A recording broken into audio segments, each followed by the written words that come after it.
안녕하세요. 이번 주 비트잇 코인 지금 코너에서는 가상자산 거래소들의 암호화폐 거래에 대해 얘기해볼까 합니다. 일반 개인들은 마음대로 사고 파는 코인. 그런데 정작 거래소들은 마음대로 못 팔게 됐다고 합니다. 어쩌다가 이렇게 됐을까요? 국내 주요 거래소들이 직접 코인을 보유하고 있다는 건 알려진 사실입니다. 지금까지는 이 보유 자산을 어떻게 매각할 것인가에 대한 기준이 없었습니다.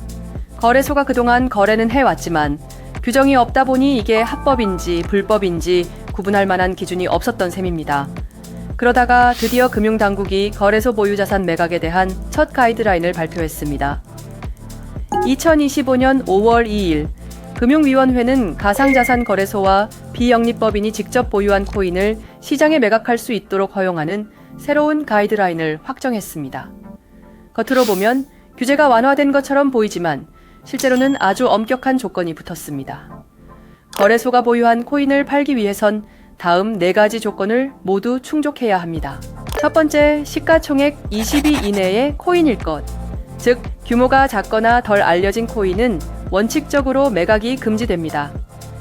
시장성이 검증된 자산만 다룰 수 있게 하겠다는 의미입니다. 두 번째, 국내 3개 이상 원화마켓 거래소에 상장돼 있을 것.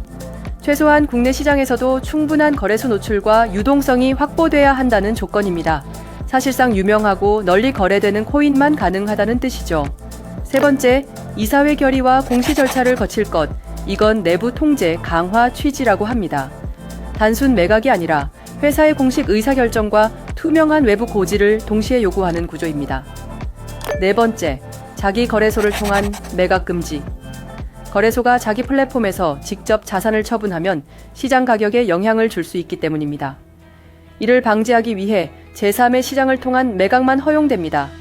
4가지 조건 모두 유동성 확보와 내부 견제, 투자자 보호 등을 목표로 한 조치입니다.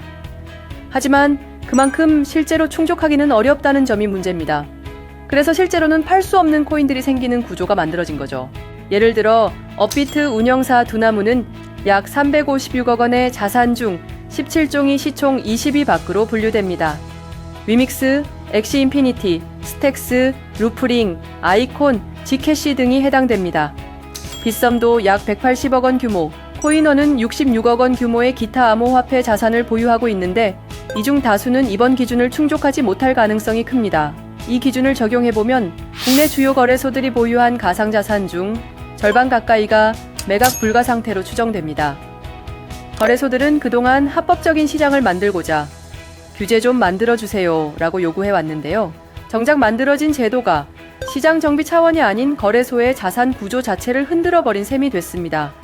물론 투자자 보호라는 측면에선 의미 있는 변화라고 여겨집니다. 하지만 동시에 거래소 입장에서는 보유 자산의 유동성을 충족해야 하는 새로운 과제도 생겼습니다. 이는 또 단순히 거래소만의 이슈는 아닙니다.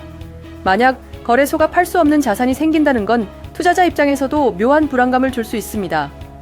나는 거래소에서 코인을 자유롭게 거래하는데 정작 거래소는 해당 코인을 팔 수 없는 아이러니가 발생했습니다.